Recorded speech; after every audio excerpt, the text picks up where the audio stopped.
to Mikel Arteta, and he showed it again. I think Mikel Arteta made subs too late, excluding the Ethan one, had no way of coping with the high line. Our players, everything went wrong, innit? Nothing went right. If there was a positive, it would have been Ethan's cameo, but we're out of the competition. It does not mean anything. And yeah, man, what can you say? You know, you go to St. James's Park. A lot of these players have been there. It's one of them games, you know, you need to turn up. It's a typical kind of English poster game kind of arena. So we shot ourselves in the foot. We're out the competition is peak, really. And I don't know how we managed to be worse than we was at our place. But, you know, to have no clean, to let them have all those clean sheets, to not score, to not really make a meal of it. You know, obviously Raya's let us down, Saliba's let us down. I'm not really going to get at them because mistakes can happen. And 9 times out of 10, it's been our defenders that have bailed us out, really, not necessarily our attackers. And it's terrible, isn't it? Congratulations to Newcastle. And now they're playing Liverpool.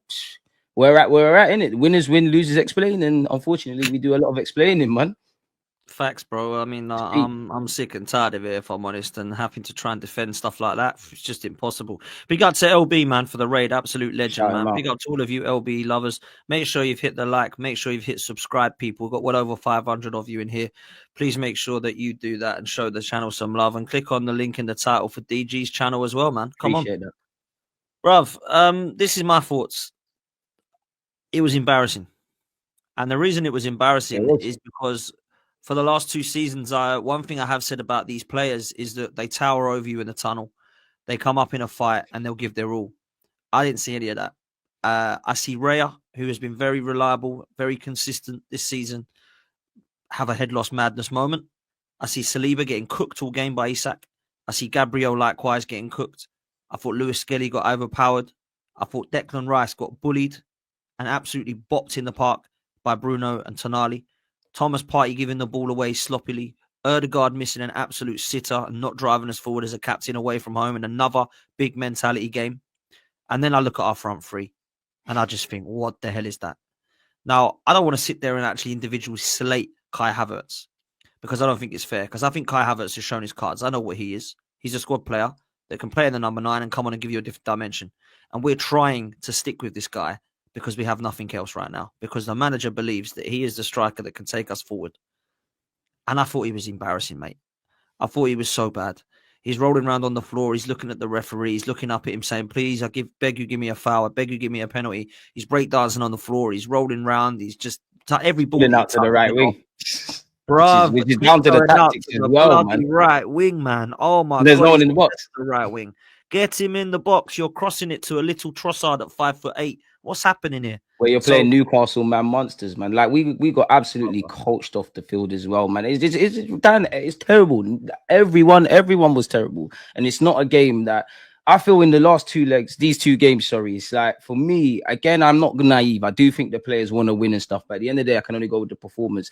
For me to be 180 minutes, 90 minutes away from a final at Wembley and going through to the next stage, it's terrible. And even down to the coaching, we're going long against Newcastle. That's not going to work. We're going left and right, and there's no real life. Yeah, Ødegaard should have scored, but it's another case of how many clear-cut chances are we really creating? And even that, Ødegaard's shot is hit the outside of the post. So how really good is it, really? And to be honest, isolated to the way that is a cup game, we've seen this. We've said these talking points. We're seeing the same thing on repeat. And Eddie Howe bopped us as well. Like, people will not give Eddie Howe the credit. He coached the masterclass, and he showed that a back 5 doesn't have to be defensive. Like, there's no shame in getting cooked by Isak, by Saliba and Gabriel. You can count on one hand how many times that's happened. But it's just a case of what we know. If key players aren't quite at it, we're even more fucked than we would have been already. Pardon my French. No, you're talking facts, bro. You're talking facts. And listen, he didn't just put out a masterclass the other night. He's done that against us already in 2 games prior. And we've got to go to the Emirates and try and beat them towards the back end of the season. Now, I don't know what position we're going to be in at that stage, but I don't have any confidence we're going to take 3 points. Let me tell you that. I'm in a position against Newcastle where I'm looking at their 11 thinking, okay, I don't think it's far off us. I genuinely don't. Yeah, we've got better players than them in some, but their front line walks into ours. They've got Isak. Yeah. They've got Gordon. Do you know what? Jacob Murphy's doing better than what Sterling and Martinelli has done. Definitely with no Saka. Their front 3 walks in. Their front 3 walks in.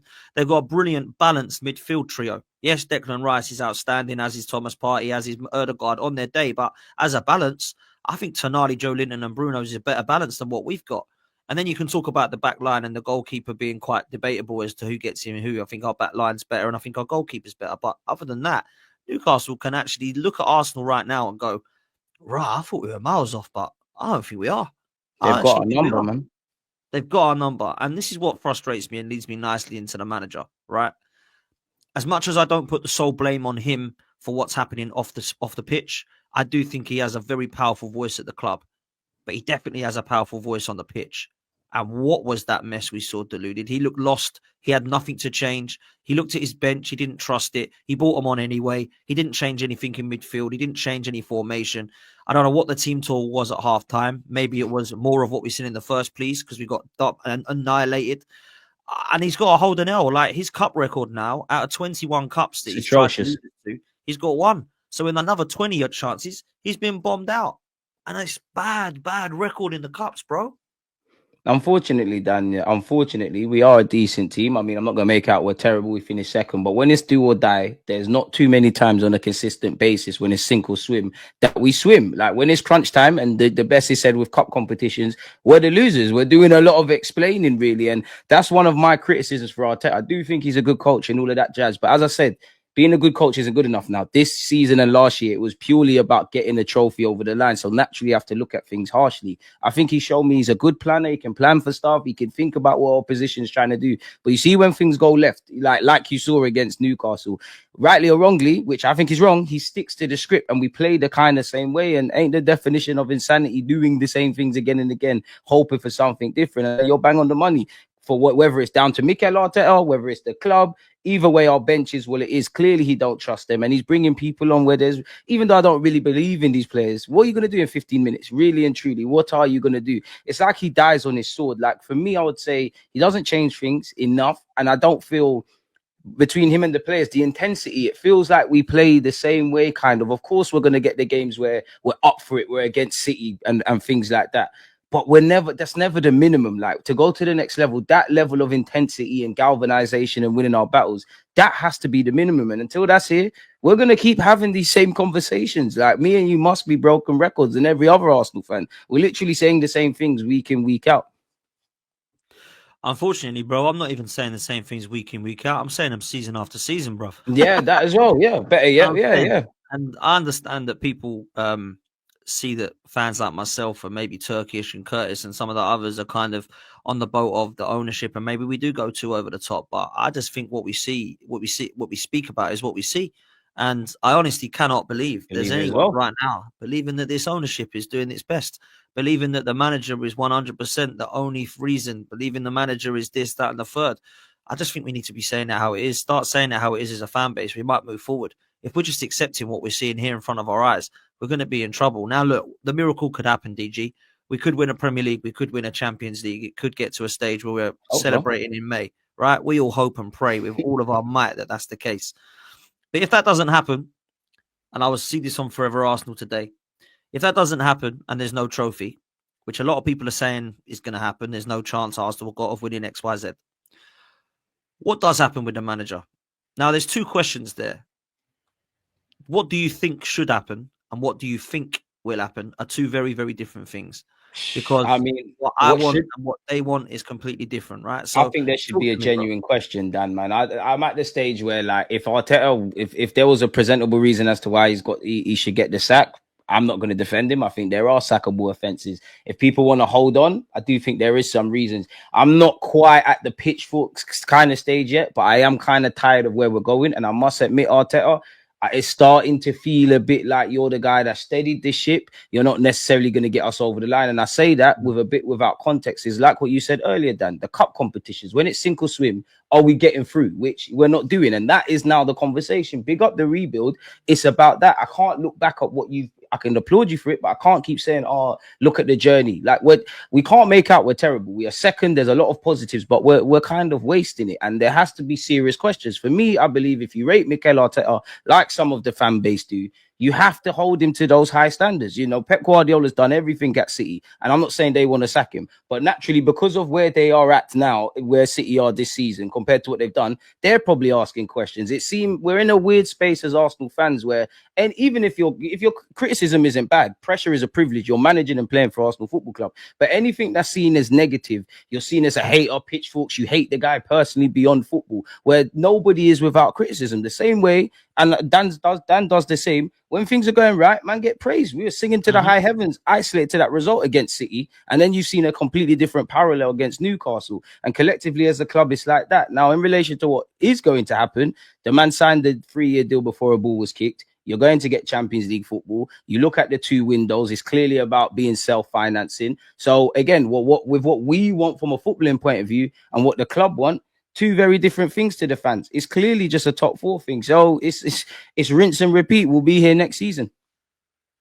Look, I'm with you, bro. And I think next season he's going to be here, whatever. I honestly believe even if we dropped out of the top 4, he would 100% still be here. Now, we're not going to drop out of the top 4. Even if we have a bit of a nightmare, I still think we're going to play Champions League football. And essentially, that's what the ownership want. And they're happy with that. That is the absolute pinnacle. That's not even the bare minimum for me. That's like the dream. The Champions League, playing in that is like, wow. I mean, we're not used to this, but whoa, that's it. That's us done. Well, hang on a minute. We are used to it, and we used to be used to it. Yeah. If it was about getting in the Champions League, we should have just kept Wenger because he did it for 20 years running. Yeah. So in the whole of his time at the club, he basically had 1 year out of the Champions League. That is absolutely crazy. So what was the point of going through all of that, getting him out, hounding him out, getting in it, starting again, and then getting back to the point where we weren't happy with Wenger? Now, I can understand if we're going to get away from the Wenger was a nightmare. Now, look, we're winning. Cool. But actually, we're at the position where Wenger had kind of left us. So we've spent another 5 years only to catch up to where Wenger was when we wanted him out. That don't make any sense to me, my bro, because we were competing. Yeah, we weren't challenging every single season, but there were title races. The Leicester season, for example, we won FA Cups along the way. We got ourselves into European semi-finals. We got ourselves into a League Cup final. And unfortunately, that wasn't enough. And fair play. We wanted him out for that. Now, trophyless season, top 4, we're happy. We go again. Give him another season. And unfortunately, bro, I kind of did this on Judge's channel last night. I'm not going to show him on the screen like I did last night, but I'm seeing that Saka is going to travel with the Arsenal squad to Dubai. Positive news. Sesko, there was problems, but wait till the summer. Positive news. Ollie Watkins, the only reason that didn't happen was XYZ. Positive news. Jason Ato, he's done a fantastic job. They're really impressed with him. Yes, he should have got someone, but he's stuck to the values of the club. They're really crazy impressed. PR, man. Positive news. What value of the club though? With Jason Ito, Dan, what positives? That just tells me that despite you being inexperienced, you didn't want to. Right, I'm not even criticizing Jason Ito, but when they say they're happy with him, you're singing from the same hymn sheet, really and truly. Like you don't want to spend where it doesn't make sense with in you lot's mind in Ollie Watkins. So yeah, it's just I've come to just accept this now, Dan. Man, it's a shame. It ain't changing. I spoke to Chris yesterday on here, and he said if Jason Ito, whatever his name is, if he is our sporting director from after this season running or from now on running, that just tells me everything I already know about the owners to be true. No ambition. No ambition. We know they ain't. They ain't got ambition. They would like to. They you know what? They just want Champions League football. They would like to. You know, if Arteta, for me, it's you get Champions League. If you win a trophy, that's your business. At best, they're probably looking at their fellow Americans. Not to say this is an American stuff with FSG. I know people like I can't comment on Liverpool stuff, but FFG probably Klopp worked miracles. They've just got a new manager where they probably didn't expect to be top of the league and winning trophies. That's all they want to do. They want to leave you to your own devices. If Mikel Arteta can win a trophy, that's down to him, and that's where I look at Arteta because I don't think I can just blame the Cronkies. I think there's certain controllables that you haven't controlled that's got us over the line. But it does. The ethos comes from top bottom, which is why for me, in the summer, you told me you just want top 4. You definitely told me come the end of January, top 4 is fine. Like, there's nothing else, man. Like, it's peak. Real talk. It's peak, bro. It's peak. Let's look at the situation right now. Premier League, Champions League. Let's start with the Champions League first, because that's one that comes in a few weeks' time. We've got to look at the playoffs and what happens there first. The way that the draw is looking at the moment, we're going to get one of the Dutch teams or one of the Italian teams. It's either going to be PSV or Feyenoord or Juventus or AC Milan. Let me start there. With what we're looking at the moment, yes, there's worse teams to get, harder teams to get. Certainly there's easier teams to get. but we're in the stage now where we can't be too picky. It's the Champions League. There's not many teams left. We can't start to be like, give us this, give us that. How do you feel about just that round? Because Juventus could be tough, but they're not playing amazing. AC Milan, likewise, elite in Europe, but not playing amazing. And PSV and Feyenoord are probably the other way around. Not elite in Europe, but actually playing quite well. So what are you saying? Bro, I think you're bang on the money in the sense of we can't do this. We want to avoid this and that. Everybody's in the Champions League for a reason. Everyone's a big team. Can't sleep on anyone. You know, Arsenal fans, young and old, Europe is filled with pain for us. Of course, naturally, I'd rather play the Dutch teams than the Italians. For me, where I'm concerned, I think it's more the away games that make me nervous. Fair enough, Juventus are not what they used to be. To a degree, AC Milan aren't, but it's the away games in Europe. And even last season and this season, to a degree, quote unquote, it's been the away games where we haven't necessarily always played bad, but that's where the L's have been. Yeah, man, it's like, I don't know, man. I'd rather the Dutch teams at this moment in time, man. I kind of back us, quote unquote, against anyone in Europe at the Emirates. It's away from home. Like again, Bayern, obviously we shot ourselves in the foot, but there's a golfing class with, in my opinion, last year how we played at the Emirates versus how we played away. So give me the Dutch teams out the Italian sides. I'd rather play Juventus. Don't they have a curse in Europe as well? We're gonna need that. So I'd rather play Juventus than AC Milan. But as you said, like, we're in the champs, in it. We can't kind of do, I'd want to avoid this and that. Like everybody's here, in it. Like we wanted to be with the big boys, see what we can do in it.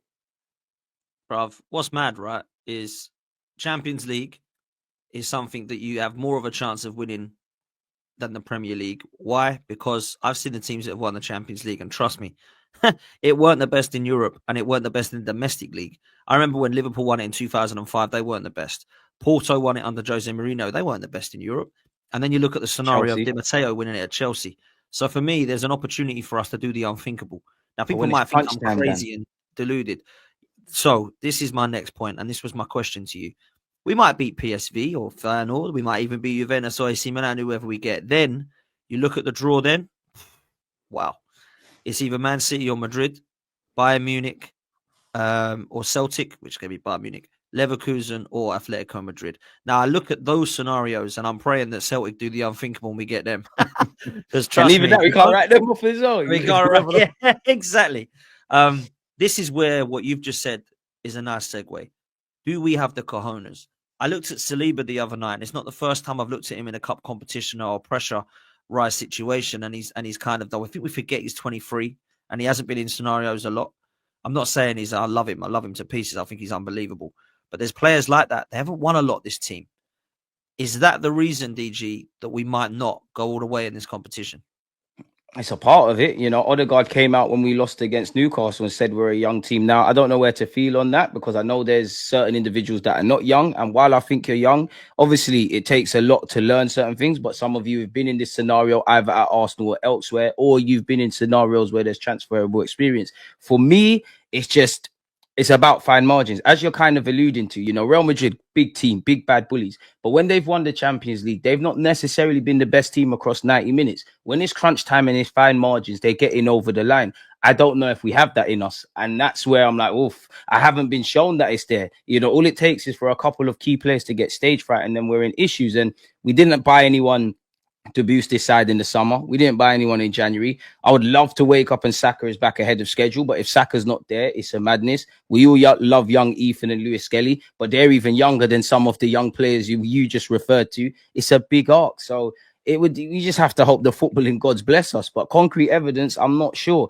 And then, you know, you look at if you're playing them Atletico Madrids and them teams that really have that dog mentality, I'm not sure. It comes down to fine margins. Do I think we competed against Bayern Munich 100% across those two legs? I don't think we're terrible, but fundamentally, did we progress or not? Everyone was saying that Bayern Munich teams, they've fallen off, they're rubbish, they're this, that, and the other.